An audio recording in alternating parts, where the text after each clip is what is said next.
सिर्फ और सिर्फ एक आंसर है, कड़ी मेहनत, कड़ी मेहनत, जुझारू मेहनत। जब तुम्हें इस बात का फर्क ना पड़े तुम कैसे कपड़े पहन रहे हो, तुम कैसे दिखाई पड़ रहे हो, जब तुम्हें इस बात का फर्क नहीं पड़े कि चाय ठंडी है या गर्म जो हम पी रहे हैं, तब तुम कड़ी मेहनत कर रहे हो। तुम्हारी जिंदगी में जितनी भी फरमाइशें हैं, जितनी भी ख्वाहिशें हैं, सब उड़ गई हैं, सब ओझल हो गई हैं। ना तुम्हें दोस्ती यारी से मतलब रहा, ना तुम्हें किसी से इश्क मोहब्बत से मतलब रहा, ना तुम्हें इस बात से मतलब रहा कि इस टाइम कौन सी सीरीज आ रही है या मैच कौन सा चल रहा है। अभी आईपीएल होने वाला है, हजारों बच्चे हर साल आईपीएल के चक्कर में अपना कैरियर खराब कर, कहां लैग कर गए, रिवीजन में लैग कर गए भाई साहब। हम एक चीज को एक बार पढ़ते थे और अपने आप को सुपर जीनियस समझ के उस चीज को छोड़ देते थे। मैंने उस दिन भी आपको इस बीच पे एक लंबा लेक्चर दिया था, बहुत टाइम वेस्ट होता है, टाइम नहीं वेस्ट करना है, बस आपको बार बार मैं एक ही चीज रिमाइंड करा रहा हूं कि रिवाइजिंग, अपने दिन का एक टाइम बना लो जिस टाइम आपको प्रीवियस चीजों को रिवाइज करना है, beat physics, beat chemistry, beat biology, beat math, beat English, any subject that you are studying. आप जब इसको ऐसे पढ़ते हो ना, बड़ा मजा आता है, क्लास में बड़ा मजा आ रहा है, कॉन्सेप्ट के बाद कॉन्सेप्ट, सवाल के बाद सवाल, सर एक और न्यूमेरिकल, एक और न्यूमेरिकल, सर डीबीबी भी सॉल्व करेंगे, सर ये भी करेंगे, सर वो भी करेंगे। लास्ट में क्या होता है, आई कैन नॉट रिवाइज। मेरे पास इंस्टाग्राम पे इस टाइम भर भर के मैसेज आते हैं, मेरे पास भर भर के मेल आते हैं, सर मेरा सब तैयार था, सिलेबस कंप्लीट था, मैं पिछले 3 साल से नीट की तैयारी कर रहा हूं, 4 साल से नीट की तैयारी कर रहा हूं, मेरा सिलेबस तैयार है, सब तैयार है, मैं रिवाइज ही नहीं कर पाता सर हर बार। क्या ऐसा है कि इस कंपटीशन को क्रैक करने के लिए 3 साल का समय चाहिए, 4 साल का? बिल्कुल नहीं, समय उतना ही चाहिए जितना दिया गया। उसी समय में रैंकर्स निकलते हैं, उसी समय टॉपर्स निकलते हैं, उसी समय में सिलेक्शंस निकलते हैं। कोई अब नॉर्मल बच्चा आके सेलेक्ट नहीं होता है, ऐसा कुछ नहीं है। मैंने ऐसे बच्चों को सेलेक्ट होते हुए देखा है जिनके 10th में 8 CGPA हो या आईसीएसई बोर्ड के हैं तो जिनके 70% हो, 65% हो, और मैंने ऐसे बच्चों को ना सेलेक्ट होते हुए देखा है जिनके क्लास 10th में 10 CGPA रहे हो, 94% रहे हो, 93% रहे हो।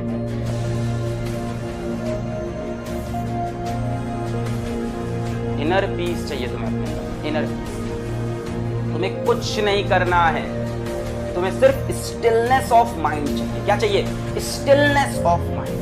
देखो एक बहुत बड़ा अंतर होता है between doing nothing and having stillness of mind. बहुत बड़ा डिफरेंस है दोनों बातें में। Doing nothing and having stillness of mind. Stillness of mind वाला बच्चा भी शांत होता है, डूइंग नथिंग वाला बच्चा भी शांत होता है। But who is doing nothing, जो बच्चा कुछ नहीं कर रहा है, वो सिलेक्शन नहीं पाएगा। और जो स्टिल है, अपनी चीज पे लगा है, इधर उधर कहीं नहीं देख रहा है, किसी और फील्ड में भी नहीं पढ़ रहा है, सिर्फ एक चीज को चेस कर रहा है, दिलो जान से रोज अपनी स्ट्रैटेजी को, अपने गोल को, अपने डेली गोल्स को अचीव कर रहा है, वो सिलेक्ट होगा।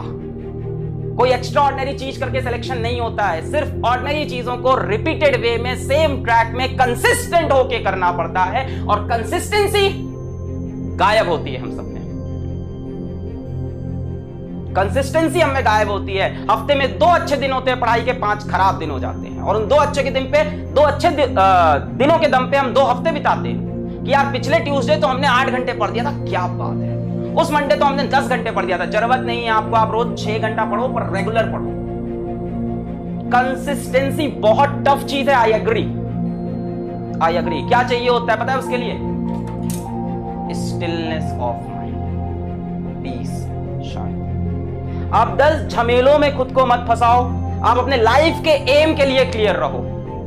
आप 10 झमेले में अपने आप को मत फंसाओ कि वो दोस्त लोग कहां घूमने जा रहे हैं, उसने कौन सा नया महंगा मोबाइल खरीद लिया है, उसके पास कौन सा लैपटॉप आ गया है, उसने जाके फेसबुक पे कौन सा मीम बना के हजारों लाइक पा लिया है, उसने अरे यार ये लाइक वाइक पाने वाले 500 रुपए में बिकते हैं, 500 रुपए में, 500 रुपए दे दो तुम्हारी फोटो शेयर कर देंगे। सब कुछ नहीं है, सब छलावा है, सब छलावा है, सब झूठ है।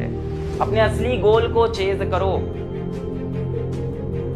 मैंने तुमसे कई बार बोला है, जितने ज्यादा तुम सक्सेसफुल होना चाहोगे, जितनी तुम्हारी बड़ी डेस्टिनेशन होगी, जितना तुम्हारा बड़ा गोल होगा, उतना तुम्हारा पतला रास्ता होगा। The more successful you want to be, the narrower the path is. वो बहुत पतला रास्ता होता है, पतली सी गली, उसी में ऐसे चलना पड़ता है। ऐसे भी नहीं कर सकते, ऐसे भी नहीं कर सकते, पीछे पलट के भी नहीं देख सकते, हाथ भी नहीं उठा सकते, ऐसे झुक के निकलना पड़ेगा। एक नैरो पाथ है, एक सेट ऑफ रूल्स है जिसको फॉलो करना पड़ेगा। So be very very consistent, very very consistent. Revision is must, बाकी सब तो हम लोग दे रहे हैं। आई होप आप अच्छी जगह पे केमिस्ट्री, बायोलॉजी या केमिस्ट्री, मैथ भी पढ़ रहे होगे। भाई टीचर का योगदान तुम्हारे सिलेक्शन में कितना होता है? मेरे ख्याल से 10% से ज्यादा नहीं होता है, 20%, इससे ज्यादा तो मैं मान ही नहीं सकता हूँ। 80% योगदान आपका है। अगर टीचर का योगदान होता तो बड़ी बड़ी कोचिंग में पढ़ने वाले 17,000 बच्चे, 13,000 बच्चे, है ना। जब बंसल क्लासेस स्टार्ट हुई थी वहां कितनी स्ट्रेंथ होती थी? 17,000 बच्चे, 30,000 बच्चे जाते थे। सेलेक्ट कितने सेलेक्ट होते थे? 200, 300, 400।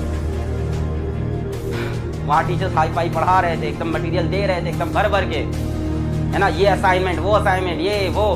बस आपके दिल में क्या होता है कि हम तो इतनी बड़ी कोचिंग पढ़ रहे हैं, हमको तो सर इतना अच्छा पढ़ा रहे हैं, हम तो लक्ष्य बैच में सब्सक्राइब है, सारा मटेरियल हमारे पास है, हम पढ़ लेंगे, हम कर लेंगे, हम बाद में कर लेंगे, हम रिवाइज कर लेंगे, हम डीपीपी लगा लेंगे। आप इसमें रह जाते हैं। So be very very very consistent. जितना तुम ऊपर जाना चाहते हो लाइफ में, उतना तुम्हें खुद को घिसना पड़ेगा। बिना घिसे टूटे फूटे ऊपर नहीं पहुंच पाओगे सिंगल पीस में। आप सोच रहे हो कि आप दिखो भी एकदम हीरो, लड़कियां दिखें भी एकदम हीरोइन, है ना, आपके फॉलोअर्स भी हो इंस्टाग्राम पे, फेसबुक पे आपके हजारों लाइक्स भी हो, है ना, आपके पास सबसे महंगा मोबाइल, सबसे महंगी गाड़ी हो, सबसे बढ़िया लैपटॉप हो, आपको सारी सीरीज भी पता हो ताकि आप लोगों से चर्चा कर पाओ। एक तो अजीब ट्रेंड चल रहा है, तुमने डार्क देखी है, तुमने गेम ऑफ थ्रोन्स देखा है, तुमने ये देखा, मैंने आज तक ना देखा। ये लोग कह के परेशान है, गेम ऑफ थ्रोन्स देखना देखा मैंने, कहा देखूं मैं, कहा मिल गया तुमको गेम ऑफ थ्रोन्स मिल गया, क्या अचीव किया तुमने लाइफ में? इन सब चीजों में जो नहीं पड़ेगा, जो संघर्ष करेगा, वो पहुंचेगा।